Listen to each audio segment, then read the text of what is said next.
Next जो हमारा topic है अब वो हमारा है ट्रस्टीशिप काउंसिल। ठीक है, फोर्थ इसको आप ऑर्गन मान सकते हो, वो है आपका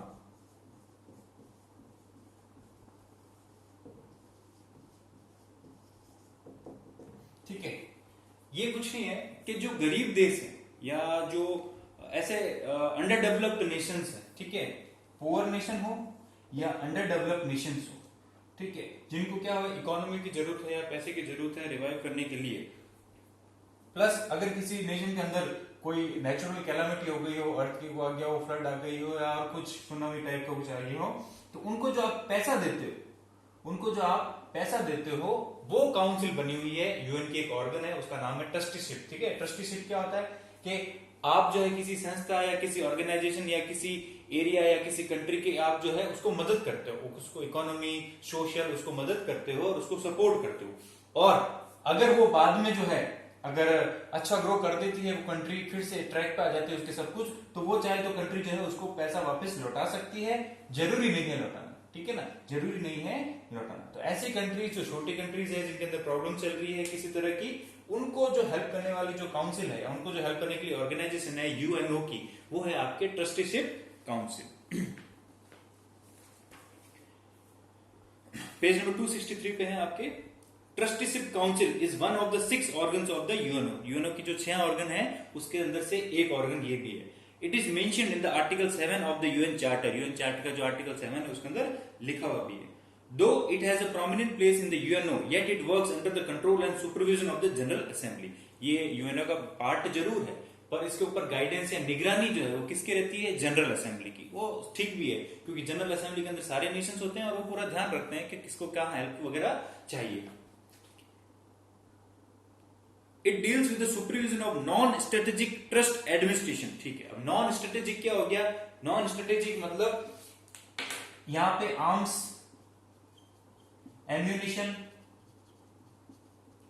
वेपन्स, इनकी हेल्प नहीं हो रही है। ये तो सारी चीजें आ जाती है स्ट्रेटेजिक, मतलब कि कोई इंपॉर्टेंट जगह है या कोई ऐसी चीज है जहां पे क्या हो सकता है कि उस प्लेस पे कब्जा होने से, उस प्लेस पे हेल्प करने से आपकी जो है यूजनेस बढ़ जाए। कैसे, देखो एग्जांपल देखो आप कि जैसे ये जम्मू कश्मीर वाला है अपना एरिया, ये है सियाचिन यहाँ पे, तो यहाँ पे इंडिया का अभी कब्जा है, तो ये क्या स्ट्रेटेजिक लोकेशन है। तो यहाँ पे आपको आर्म की हेल्प चाहिए, आपको वेपन्स चाहिए, सब कुछ चाहिए। क्यों? क्योंकि इस तरफ पाकिस्तान बैठा है, इस तरफ चाइना बैठा है। तो इस तरह की जो लोकेशंस होती है वो कहलाती है स्ट्रेटेजिक। ठीक है, जो इंपॉर्टेंट है हर तरीके से। तो इसमें तो वेपन्स वगैरह या दूसरी चीजें चाहिए, पर ऐसी जगह जहां पे इन्वेस्ट करना जहां नॉन स्ट्रेटेजिक है, मतलब इसकी कोई इस तरह की इंपॉर्टेंस नहीं है, किसी कंट्रीज के बीच में कोई फंसा हुआ नहीं है, रियल नेचुरल प्रॉब्लम हो गई है या वो गरीब है, इकोनॉमिक प्रॉब्लम है, उन लोगों को या उस कंट्री को हेल्प करना या उस एरिया को हेल्प करना, वो किसके अंदर आता है, नॉन स्ट्रेटेजिक हेल्प के अंदर। It also act as an auxiliary council to security committee to deal with military strategy. और ये और क्या हेल्प करती है कि जो आपके काउंसिल्स बने हुए, जो आपका ग्रुप्स बने हुए, उनको जो मिलिट्री हेल्प भी अगर चाहिए, उनको अगर मिलिट्री हेल्प भी चाहिए तो उनको भी जो है पेमेंट देती है या उनको भी जो हेल्प करती है। ठीक है, अब ऑक्सिलरी क्या होता है, ऑक्सिलरी होता है हेल्प करना। ऑक्सिलरी जो वर्ड लिखा हुआ है ना आपका, उसका मतलब होता है टू हेल्प। तो ये काउंसिल ऐसी है जो हेल्प करती है किसी भी स्ट्रेटेजिक और नॉन स्ट्रेटेजिक दोनों लोकेशंस के लिए। अब इसमें क्या एक्चुअली इस बुक की एक थोड़ी छोटी सी समस्या है, इसने जो है वर्डिंग्स थोड़े चेंज करने के चक्कर में कुछ कुछ वर्ड इतने ज्यादा डिफिकल्ट डाल दिए हैं जो मैच नहीं कर पाते हैं दूसरी लाइंस के साथ में। तो मैं आपको यही सजेशन दूंगा, हमारे पास बुक अवेलेबल है, ठीक है, फिजिकल बुक अवेलेबल नहीं है पर आपको जो है मैंने पीडीएफ सेंड करवा दी थी या उसका लिंक जो भी सेंड करवा दिया था, तो आप उसको यूज कर सकते हो, उसके अंदर से पढ़ो, आपको समझ में आ जाएगा। ठीक है ना, वैसे ये 9th क्लास के अंदर है पर आप जो है उसमें से पढ़ लो, आपको इजी रहेगा समझने में। ठीक है ना, बस ये मोटा मोटी रूप से सहायता करने के लिए जो होता है। भाई आपने कभी मंदिर वगैरह देखे हैं, बड़े जो मंदिर होते हैं उसके अंदर एक ट्रस्ट बना होता है, वो ट्रस्ट क्या करता है, उस मंदिर की जो भी हेल्प चाहिए, पैसा, रिनोवेशन, चीजें बनवाना, रूम्स बनवाना और भी कुछ हेल्प करना, वो सब काम ये ट्रस्ट करता क्या है, जो भी हमारे जो श्रद्धालु वगैरह जो डिवोटी वो जो पैसा देते हैं, जो आप पैसा डालते हो मंदिर के अंदर, वो कहाँ जाता है? वो ट्रस्ट के पास आता है, और ट्रस्ट जो है उस पैसे से जो है हेल्प करता है मंदिर को और इवेल्युएट होने। बस उसी तरह ये काउंसिल ऐसी काउंसिल है जो डिफरेंट कंट्रीज को, जो पुअर है या किसी में नेचुरल डिजास्टर हो गया या और कोई प्रॉब्लम है, उसको अपने उस जगह से बाहर आने में हेल्प करता है। बस मोटा मोटे रूप से आप इसको समझो। Contribution. Trusteeship Council has a broad scope in the political, economic and social field as well. ठीक है, इसके साथ साथ इसका पॉलिटिकल, इकोनॉमिक और सोशल फील्ड में भी जो है बहुत बड़ा योगदान है, कंट्रीब्यूशन है। The council has drawn its attention more effectively into the political field. The council has inspired the member countries to acquire political awareness as much as possible. और ये हेल्प क्या करती है कि वो कंट्रीज जहां पे डेमोक्रेसी नहीं है, जहां पे पॉलिटिकल अवेयरनेस नहीं है, जो आज भी पिछड़े हुए हैं, ज्यादातर के आपके साउथ साइड अफ्रीका की कंट्रीज है या फिर जो इस्लामिक कंट्रीज जो है, वहां पे जो है लोगों को नॉलेज नहीं, तो वहां पे ये क्या करते हैं? अवेयरनेस, अपने एनजीओ भेजते हैं, अपने आदमी भेजते हैं और वहां लोगों को पॉलिटिकल अवेयरनेस देते हैं। आप जो क्या कीजिए, डिक्टेटरशिप गवर्नमेंट या जो गवर्नमेंट चल रही है उसको बंद कीजिए और डेमोक्रेटिक फॉर्म ऑफ गवर्नमेंट में लाइए। In the economic field, it has stressed on the need of drafting the plans to great extent. ठीक है, और ये हेल्प करिए। इकोनॉमिक फील्ड में क्या होता है? ज्यादा प्लान्स ऐसे बनाना ताकि वो कंट्री ग्रो कर पाए। It has visited various places at various times and tried to know the facts. और जगह जगह जाके ये जानकारी इकट्ठा करने का काम करते हैं जो इसके लोग होते हैं। This committee has tried to solve various social problems like the workers' problem related to basic needs. ICO specialists have helped much in this regard. ठीक है, अभी आईसीयू क्या है? ये एक ऑर्गेनाइजेशन है जो आपके सिविल मैटर्स जो होते हैं, जो भी सिविल, जैसे लेबर हो गया, वुमेन्स हो गया, चिल्ड्रंस हो गया, इन चीजों में हेल्प करने के लिए बना हुआ एक ग्रुप है जो भी इसके साथ मिलकर काम करता है ताकि जो वुमेन्स है या बूढ़े हैं, चिल्ड्रंस है, इनकी भी और क्या हो, आपका मानो तो आप इसका भी डेवलपमेंट हो। In addition 10 out of 11 such states have attained independence on the mandate has been found in other state due to rule of governance. ठीक है, और ऐसा माना गया है कि इस तरह के काम करने से लगभग अमूमन जो है 11 में से 10 स्टेट जो होते हैं या 10 स्टेट ऐसे हैं जिन्होंने क्या किया है, इसकी हेल्प से जो है अपना नया डेवलपमेंट किया है, नई फ्रीडम गेन की है, या इसकी हेल्प से, इस काउंसिल की हेल्प से जो है वो इवॉल्व हुए हैं, आगे बढ़े। तो ओवरऑल जो है ये इसका पूरा एक प्रोग्राम है। फिर एक आता है आपके 5th नंबर, वो है इकोनॉमिक और सोशल काउंसिल, और ये लगभग इसका भी वही काम है, ह्यूमैनिटी को इवॉल्व करना, लोगों को इकोनॉमिक हेल्प करना, सोशल हेल्प करना। ठीक है ना, जो लोग घर बेघर हो गए हैं या जिनके घर नहीं है, जो रेफ्यूजी है, जो माइग्रेंट्स हैं, जो लेबर्स हैं, उनको हेल्प करने के लिए अलग से काउंसिल बना हुआ है। UNO works for not only maintaining peace and security in the world, but it also takes initiative steps in dealing with economic, social, cultural and humanitarian problems. The creators of the UN Charter were well aware है, aware नहीं है ना, गलत लिखा हुआ है, aware of the fact that the international peace and security cannot be established without the same social and economic progress in the world. ठीक है, यूएनओ के जो भी लोग थे उनको पता था पूरे वर्ल्ड में एक जैसी सोशल और इकोनॉमिक कंडीशन नहीं होगी तो पूरा वर्ल्ड जो है वो पूरा ग्रो नहीं कर पाएगा। कुछ कंट्रीज तो अच्छा ग्रो कर रही है और कुछ कंट्रीज जो ग्रो नहीं कर पा रही है, तो वर्ल्ड जो है वो अच्छा वर्ल्ड नहीं हो पाएगा, एक आइडियल वर्ल्ड नहीं बन पाया। तो उस पूरे विश्व को जो है, पूरे वर्ल्ड को एक आइडियल चीज बनाने के लिए ये ऑर्गेनाइजेशन जो है वो हेल्प करती है सभी जो पुअर है या जो भी लोग हैं उनको। According to UN Charter Article 1, to get cooperation among the state and to inspire the feeling of respect among the people of member countries, irrespective of caste, creed, religion and gender, was one of the objective of the UNO by means of ECOSOC. ECOSOC इसी को बोला गया है। इसका main क्या है कि किसी भी तरह का डिफरेंशिएशन नहीं हो, कलर के बेसिस पे, रिलीजन के बेसिस पे, क्लास के बेसिस पे, क्रीड के बेसिस पे, ये इसका काम है। तभी सोशल और पॉलिटिकल जो ग्रोथ है या डेवलपमेंट है वो हो पाएगा। ठीक है, तो ये इसका लास्ट आपका बचता है सेक्रेटरीट एंड जनरल सेक्रेटरी। ठीक है, जनरल सेक्रेटरी तो कौन है, जो हमने स्टार्टिंग बात की, पूरा ऑर्गेनाइजेशन का सबसे बड़ा हेड है इसका जो, और जहां पे जनरल सेक्रेटरी बैठता है, जहां पे इसका ऑफिस है या यूएनओ का पूरा ऑफिस है, वो कहां पे है? न्यूयॉर्क में। आपको पता होगा, मैंने बताया होगा, नहीं बताया तो आप सुन लीजिए। न्यूयॉर्क जो है ना, वहां पे यूएनओ का ऑफिस है, वहां पे ये सब बैठते हैं। और जनरल सेक्रेटरी जो है, जो 5 साल के लिए जो सेलेक्ट वगैरह होते हैं, वो भी वहीं बैठता है और उसके नीचे बहुत से असिस्टेंट वगैरह होते हैं। The secretary is one of the most important organ of the UNO. It is the head office of the UNO that administers and coordinate programs and policies prepared by various UN agency. ये different जो UN agency पढ़ी आपने, ये 5 पढ़े, और इसके अलावा भी बहुत से ग्रुप्स हैं, वो जो भी काम करते हैं या जो भी चीजें पॉलिसी बनाते हैं, ये सबको देखता कौन है, नजर में कौन रखता है? ये जो सेक्रेटरी जनरल है, वो मेन वो है। The secretariat comprises the secretary general and a large staff including assistant secretary general, expert administrator, officers and clerk. ठीक है, जिस तरह से काम होता है आप इसको ऐसे मान लो कि अपना जैसे प्रेसिडेंट है इंडिया के, उसी तरह ये सेक्रेटरी जनरल है यूएनओ। तो ये सब चीजें ध्यान में रखते हैं, सब कुछ जो वो बात है सिंपल इससे रिलेट कर लो। लिखना नहीं है ये एग्जाम में कि जैसा हमारा प्रेसिडेंट है वैसा नहीं, मैं समझाने के लिए बोल रहा हूं। Office of the secretary general consist of the executive office, under secretary for general assembly affairs, under secretaries for special political affair, legal affair, offices of the controller of the personal वगैरह। Personal वगैरह जो कार्मिक है, जो employees है, उनको बोलते हैं पर्सनल। तो हर तरीके की चीज के लिए जो है ऑफिसेस बने हुए हैं, उन पर कंट्रोल कौन करते हैं, ये करते हैं। एक जनरल सेक्रेटरी होता है, उसके नीचे असिस्टेंट सेक्रेटरी, उसके नीचे डेप्यूटी सेक्रेटरी, वो सब इस तरह से इवॉल्व करते हैं। ये मैं अभी पढ़ाया है, 17 होते हैं, 21 होते हैं, कितने होते हैं। Secretariat being the head is responsible to keep record of the UN and to regulate the works which are not given to any other organ of the UNO directly or indirectly by the charter। जैसा constitution में लिखा हुआ है, हर काम जो है एक fix organisation करेगी। कुछ काम ऐसे हैं रेजिडरी जो काम होते हैं, जो किसी के अंडर में नहीं आते हैं, उस पे नजर रखने का काम कौन करता है, ये जो सेक्रेटरी होता है वो, या सेक्रेटरीट पूरा जो है वो। The secretariat staff is appointed by the general secretary in accordance with the rule established by the general assembly। जो रूल है उसके हिसाब से जो है नौकरी पे लोगों को रखा जाता है और वो काम करते हैं इनके लिए। पेमेंट वगैरह कहां से आती है, मैंने स्टार्टिंग बता दिया, हर नेशन जो है अपने हिसाब से पेमेंट देता है वगैरह वगैरह। Special agencies of the UNO, अब वो 6 पार्ट तो आपने पढ़ लिए कि यूएनओ के मेन 6 पार्ट कौन से थे, ठीक है ना। उन 6 के अलावा और भी ऑर्गेनाइजेशन बहुत है यूएनओ के, जो डिफरेंट डिफरेंट फील्ड में डिफरेंट जगह काम कर रहे हैं। हर जगह ये फैले हुए हैं, हर जगह ये काम करते हैं, ठीक है ना। तो 6 तो मेन ऑर्गन हो गए, वो तो थे ऑर्गन। अभी है आप पढ़ोगे agencies different different. There are various international agencies working for the UNO on international platform along with UNO. These agencies are very active and effective in their functioning. Some of these act on special agreement made by the UNO. These international agencies are playing their vital role in fulfilling the objectives given in the UN Charter। UN Charter में जो लिखा हुआ है उसके हिसाब से जो है ये सारा वर्क वगैरह कर रहे हैं। Some of the main agencies are mentioned below। कुछ मेन दे रखी है, इसके अलावा भी बहुत सी।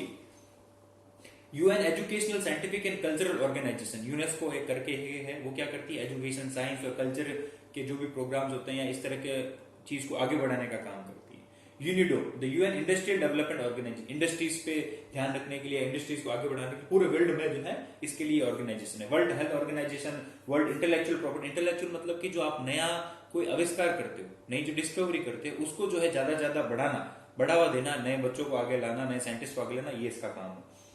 यूनिवर्सल पोस्टल यूनियन, पोस्टल वगैरह के लिए जो है। International telecommunication union, the international atomic energy agency, the food and agriculture organisation, the international fund for agriculture development, the international civil aviation, UN industrial development, international maritime organisation, maritime मतलब ये जो पानी से रिलेटेड जो होता है, world trade organisation वगैरह वगैरह, ठीक है। तो इस तरह के ऑर्गेनाइजेशन आपके हर तरह के काम करते हैं। मेन एजेंसीज जो है वो वर्क करती है यूएनओ के अंडर में, और सबका जो मेन कंट्रोल है, कंट्रोलर कहाँ पे है, सेक्रेटरीट। सेक्रेटरीट कहाँ पे बना हुआ है, न्यूयॉर्क में। न्यूयॉर्क में सेक्रेटरीट का सबसे बड़ा हेड कौन है, सेक्रेटरी जनरल। आगे बात समझ में अब तो चलिए। मेन 6 पार्ट तो अलग है, यूएनओ के 6 हाथ है, 6 हाथ तो आपने पढ़ लिए। उसके अलावा भी डिफरेंट डिफरेंट एजेंसीज और है, वो आपने ये पढ़ी मेन में। इसके अलावा भी बहुत सी हेरिटेज जो देती है, फोर्ट को जो अलग रिकॉग्निशन देनी है, पुराने जो चीजें उनको रिजुविनेट करना वगैरह वगैरह, इस तरह की बहुत सी ऑर्गेनाइजेशन। आपसे ये नहीं पूछेंगे। फिर आगे रोल ऑफ यूएनओ। अब यूएनओ का रोल क्या है, इतनी देर से यूएनओ पढ़ रहे हैं तो अब आपको पता ही चल गया होगा यूएनओ का रोल क्या है। पीस रखना, स्टेबिलिटी रखना, ठीक है, वॉर नहीं होने देना। मैं बता देता हूं, देखो इस पूरा पैराग्राफ में जो है आप खुद भी सोचो ना, वॉर नहीं होने देना, पीस रखना, स्टेबिलिटी रखना, लॉ एंड ऑर्डर रखना, ठीक है, लोगों को हेल्प करना, कंट्रीज को हेल्प करना, कोई वॉर नहीं होने देना, अगर कोई मैटर है तो उसको इंटरनेशनल कोर्ट ऑफ जस्टिस में सुनवा देना, और एक कंट्रोल रखना, वेपन्स को कम करवाना, कोई एटॉमिक जो है डेवलपमेंट नहीं होने देना वगैरह वगैरह, इस तरह के हजार चीज। अब इसमें भी यही लिखा होगा, आप इसके आसपास लिखा होगा। तो ये सोचने की चीज है कि जब इस तरह का क्वेश्चन आ जाता है तो आप किस तरह अपना दिमाग खोल के लिखते हो, हमें क्या क्या पढ़ना। It is most imperative to maintain peace and security in the world. The Second World War, which began just after 20 years of the First World War, was responsible for setting up UNO to maintain peace and security in the world. It was established on 24th October 1945. ये हम अभी पढ़ के आए हैं history के अंदर, मतलब जो स्टार्टिंग में कल पढ़ा था जो। In UN Charter, it is mentioned that every member country is responsible for maintaining peace and security by combating terror of war. Combating मतलब सामने से जो है आपको उसके सामने लड़ना, किससे, वॉर वगैरह से। In the world by virtue of which the new generation may prosper in all aspects of life in this charter the priority was given to keep international peace and security among the member state. ठीक है, charter मतलब constitution में लिखा हुआ है हर country ये प्रयास करेगी कि क्या हो, आगे आने वाला भविष्य जो हो वो शांति वाला हो, पीस वाला हो, स्टेबिलिटी वाला हो। ताकि ये हर कंट्री की रिस्पॉन्सिबिलिटी है कि वो पूरा ध्यान रखे कि कोई भी लड़ाई झगड़ा वगैरह नहीं हो। War was declared as an illegal act and it made efforts to stop the warlike activities by means of disarmament। disarmament मतलब हथियारों को कम करने की जो पॉलिसी होती है वो कहलाती है disarmament। तो हर कंट्रीज को यही सिखाया जाता है, यही कहा जाता है, ये कॉन्स्टिट्यूशन में जो चार्टर है इसका, इसमें ये लिखा हुआ है सभी नेशन जो है अपने लेवल पे पूरा ट्राई करेंगे कि वॉर नहीं हो, हथियार कम से कम हो और वर्ल्ड जो है पूरा पीस की तरफ जाए। पूरे हर स्पेयर मतलब हर इलाके में जो है हम ग्रोथ करें, ना कि हम सिर्फ हथियारों के लिए ही लड़ते रहे। फिर भी कोई सुनता तो है नहीं, हथियारों का प्रोग्रेस चल ही रहा है।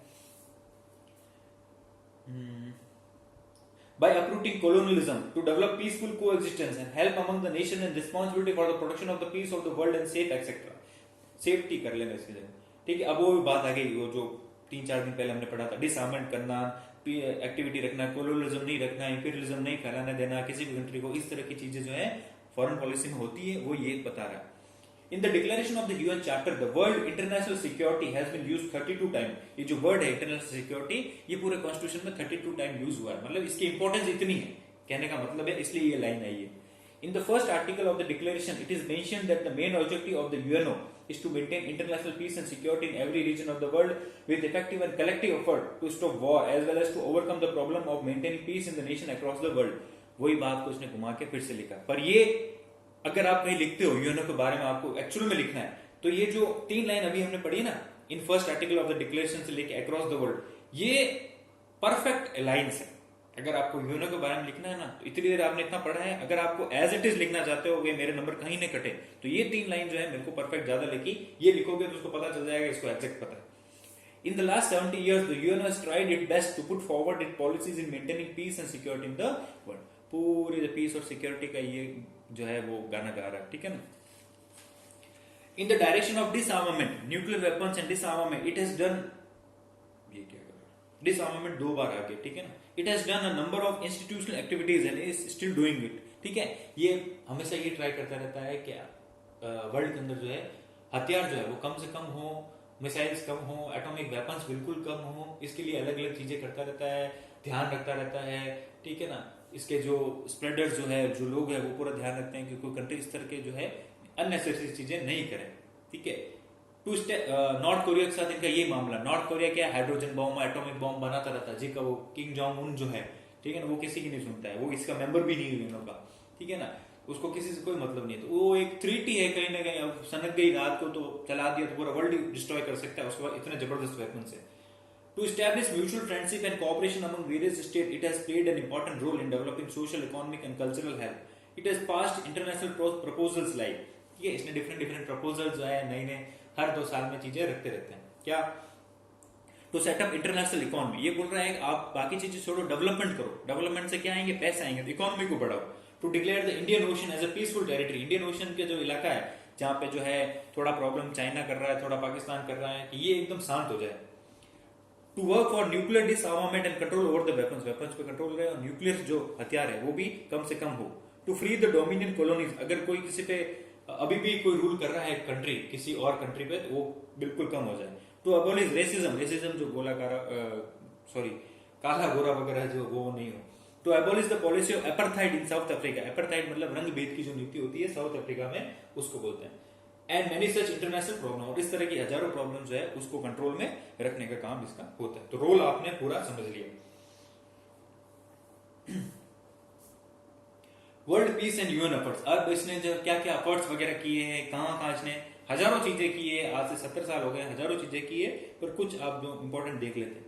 From 1945 onwards there occurred many occasions in which the local war could have been changed into world war or regional war। ठीक है, ऐसे बहुत बार इंसिडेंट हुए हैं कि जो छोटे छोटे वॉर्स हुए हैं वो कहीं ना कहीं बड़े हो सकते थे, पर वहां यूएनओ ने आके उसको कम कर दिया है।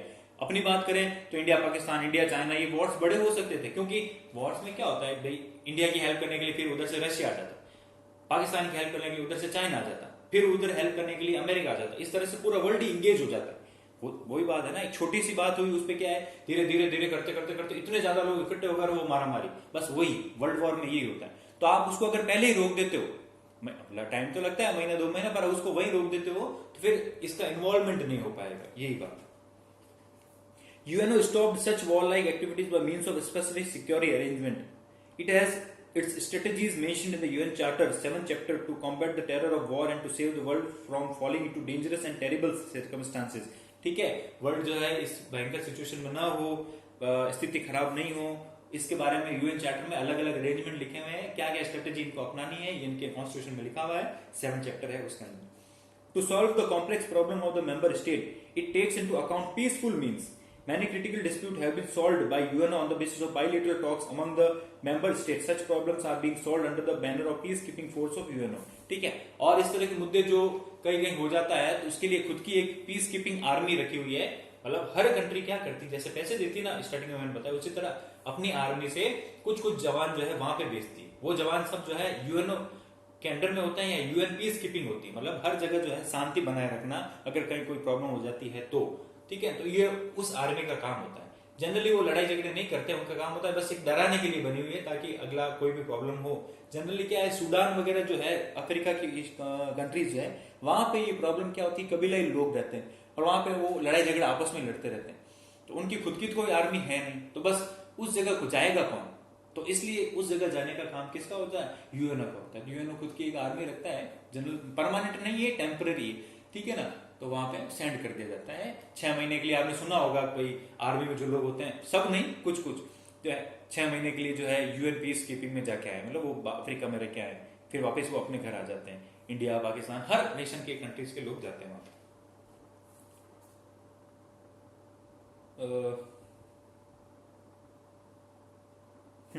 The UN has tackled the dispute of the following countries on various aspects. ठीक है, डिफरेंट प्रॉब्लम्स है, Iran problem, Greece dispute, Indonesian dispute, India Kashmir issue, South African racism, UNO Congo crisis, at present Afghan problem through PK और peace keeping force वगैरह, ये सारी चीजें चल रही है। ठीक है, इसके अलावा भी बहुत से मुद्दे इसने सुलझे हैं। रिलेवेंस ऑफ यूएनओ, अब यूएनओ की क्या रिलेवेंस है, ठीक है या नहीं है, आपको क्या लगता है, वगैरह वगैरह, ये देखना है। अब एक तरफ से देखा जाए तो हाँ, ये जरूर मैं कहूंगा भाई जो मेन 5 नेशंस जो है, P5 जो है, उनके अंडर में आता है, वीटो पावर सब कुछ उनके पास है। फिर भी जो है यूएनओ से होने से क्या होता है, कंट्रीज के बीच में थोड़ा सा डर तो रहता है कि भाई यार कोई ना कोई तो ऐसा है जिसके सामने जो है अपनी प्रॉब्लम रख सकते हैं, या अपन ने कुछ गलत किया तो वो आके बीच में इंटरफेयर तो करेगा। ठीक है, क्योंकि इसने वर्ल्ड का, आप मानो पूरे विश्व का जो आप इंग्लिश लोकल लैंग्वेज में कहूँ तो पंचायती जो इसने अपने हाथ में ले रखी। कहीं कोई प्रॉब्लम होगी तो ये पहले पहुंच जाएगा, बोले क्या तकलीफ है, क्या है मामला, तो इसलिए सभी लोग थोड़ा डर रखते हैं। इसका बस हल्का सा डर है। इसने काफी प्रॉब्लम सॉल्व भी की है, जैसा कि अभी आपने ऊपर पढ़ा, तो कहीं ना कहीं इसकी रेलेवेंस है, आज भी है, बस उसको थोड़ा और जो है स्टेबल होने की और ज्यादा इंडिपेंडेंट होने की जरूरत है। वो P5 के अंडर में अगर ज्यादा नहीं रहे तो ये क्या होता है, तो इसको बिल्कुल फ्रीडम दे दी जाए तो ये और अच्छा प्रयास या एफर्ट्स अपने कर सकता है, बस ये इसका रेलेवेंस है इसका। It is right to say that UN could not come forward to solve many critical problems during Cold War in 1945-70 and 1980-89. अब कोल्ड वॉर में क्या होता है, जो P5 नेशन है यही आपस में लड़ रहे थे, तो उनको सॉल्व करने के लिए यूएन जो है बाहर नहीं आया, तो इसकी एक आलोचना भी है, क्रिटिकल पॉइंट भी। ठीक है, इसके बाद भी देखो, Iran Iraq war continued for 10 years. During this Cold War, about 100 disputes took place at different places, and at the same time, around 2 crore people were killed altogether. But the permanent members of the Security Council have used their veto power 279 times to stop UN from taking action against breakers of international peace and security. इसने तो कोशिश की है, पर ऐसे कई मुद्दे थे जहां पे खुद P5 वाले नेशन इन्वॉल्व थे, और उन्होंने क्या किया है, यूएन कुछ करने जाता तो वो बीच में आ जाते और क्या कहते थे, मेरे पास वीटो है तुम ऐसा नहीं करो, मेरे पास वीटो है तुम ऐसा नहीं करो। तो बेचारा, वो मैंने कहा ना आपके पास, इसके पास जो है, मतलब एक ये पिंजरे में बंद है, एक तरह से क्या है, अच्छा सब कुछ है, पावर है, जैसे शेर होता है, शेर को अगर आप पिंजरे में बंद कर देते हो, डर तो है, पर पिंजरा क्या है, वो P5 नेशन का एक जाल। अगर उनसे वीटो पावर ले लिया जाए और इसको फ्री छोड़ दिया जाए, भाई तू जाओ, तो ये काफी अच्छा सक्सेसफुल हो सकता था, हुआ भी है, पर कहीं कहीं नहीं हुआ, कहां कहां नहीं हुआ वो भी आपने पढ़ा।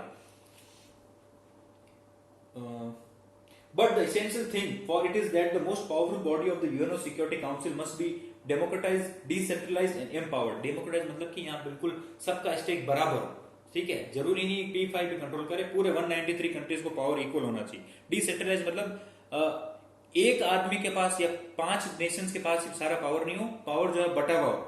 जैसे अपना डेमोक्रेसी होती है ना, कि ऊपर से लेके नीचे तक जो है हर तरीके से जो पावर बटा हुआ, प्रेसिडेंट से लेके सरपंच तक, वो होता है डिसेंट्रलाइजेशन। एंड एम्पावर्ड, एम्पावर्ड मतलब शक्तिशाली हो, वो मैं बता चुका हूँ। At present, there are 193 members in the UNO, but all the states of the world and veto power nation are not sincere about world peace. वैसे तो 193 मेंबर्स हैं, पर जो वीटो वाले नेशंस है वो कहीं ना कहीं थोड़ा अड़चन डालते रहते हैं। It is absolutely necessary that in the Security Council permanent member must be increased and countries like Japan, Germany and India must be included as permanent member of the Security Council. ठीक है, वो जो security council है वो 5 वो permanent वाली, वो उसकी नंबर इंक्रीज होना चाहिए। उसके अंदर जो अच्छे नेशन है, जो आजकल वेल डेवलप है और जो शांति चाहते हैं, जैसे जर्मनी हो गया, इंडिया हो गया, जापान हो गया, इनको भी इंक्लूड करो आप। Similarly the number of non permanent members of the security council should also be raised from to 25 और 27 फ्रॉम 15। ठीक है, अब जो नॉन परमानेंट मेंबर्स हैं, जो आपके 10 जो होते हैं, उनको भी आप ज्यादा इंक्रीज करो, उनको भी इंक्रीज करके 20, 25, 27 तक लेके आओ, ये बोल रहा है। ठीक है, तो उससे क्या होगा, टोटल काउंट जो है बढ़ जाएगा। अब इसमें जो है 15 लिखा है, 10 लिखना चाहिए था इसको। It is a natural requirement of today's international system, और यही आज की डिमांड है पूरे अंतरराष्ट्रीय सिस्टम की, कि भाई जो है यूएनओ जो है वो और ज्यादा पावरफुल होके सामने आए। ठीक है ना, तभी जो है अच्छा ग्रो, पीस और स्टेबिलिटी हो पाए। तो हमने क्या पढ़ा, यूएनओ क्या है, इसकी हिस्ट्री क्या है, इसके 6 ऑर्गन्स क्या है, और इसके मेन जो आप क्या कह सकते हो, ग्रुप्स कौन से हैं, ऑर्गेनाइजेशन कौन से हैं, स्पेशल एजेंसी कौन सी, इसका रोल क्या है, इसके एफर्ट्स क्या क्या हैं और इसके रेलेवेंस क्या है। ठीक है, तो इस तरह से आपको जहां तक मेरा अनुमान है यूएनओ का काफी कुछ समझ में आ गया होगा। क्वेश्चन आंसर जो अपने बात हो रखी है आपको प्रोवाइड हो जाएंगे, एमसीक्यू और वेरी शॉर्ट आप खुद कर सकते हो, तो इसमें कोई दिक्कत वाली बात नहीं है। शॉर्ट और लॉन्ग जो है आपको मिल जाएंगे। और जैसा कि पिछली क्लास में आपको बताया गया था कि जो इंडिया रिलेशन वाला है ये हम लाइव क्लास के अंदर ही करेंगे। इसके बाद जो मैं चैप्टर लेने वाला हूं वो है आपका ये सार्क और आसियान, दो ग्रुप्स है उसके बारे में।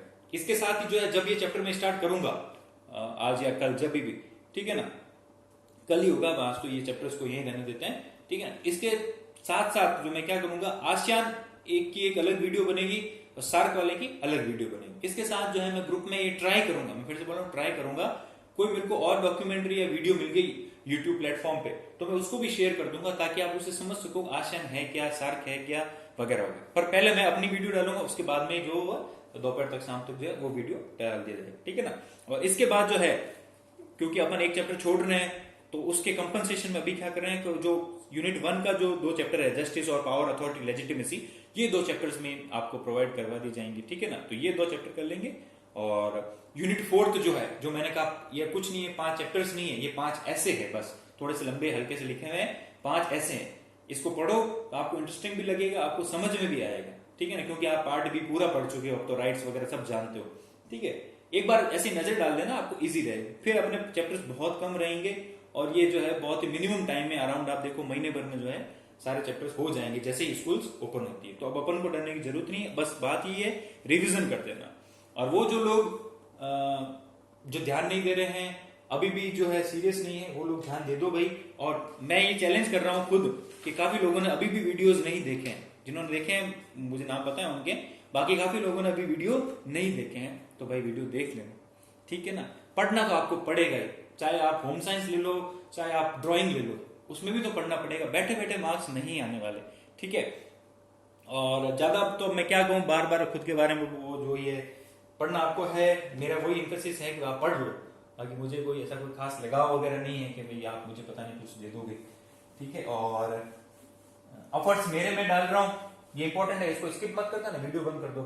एफर्ट्स में अगर मैं अपने डाल रहा हूँ ना, तो आप भी थोड़े एफर्ट्स डालो खुद की तरफ से भी, खास करके वो 5-7 के अलावा जो लोग हैं वो प्लीज। ठीक है, अपने ईगो पे लेने की जरूरत नहीं है, थोड़ा एफर्ट डालो और पढ़ लो, सही रहेगा। और बाकी अगर आपको कोई डाउट हो कि भाई मैं अगर झूठ बोल रहा हूँ, इस तरह का मेरे को क्या है, तो अगर 12th क्लास जो आपकी, जिसके हिस्ट्री सब्जेक्ट था आपको मैं पढ़ाता था, उनसे जाके आप पूछ सकते हो, किसी भी से। ये मैं ये आपको दे रहा हूँ, कोई भी लड़का हो लड़की, किसी से भी।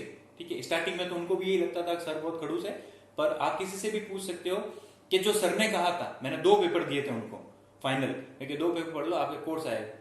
सर ने जो क्वेश्चन दिए थे 100%, 99 भी नहीं, 100% उन्हीं 2 पेपर में से पूरा आ गया, बोर्ड का पेपर।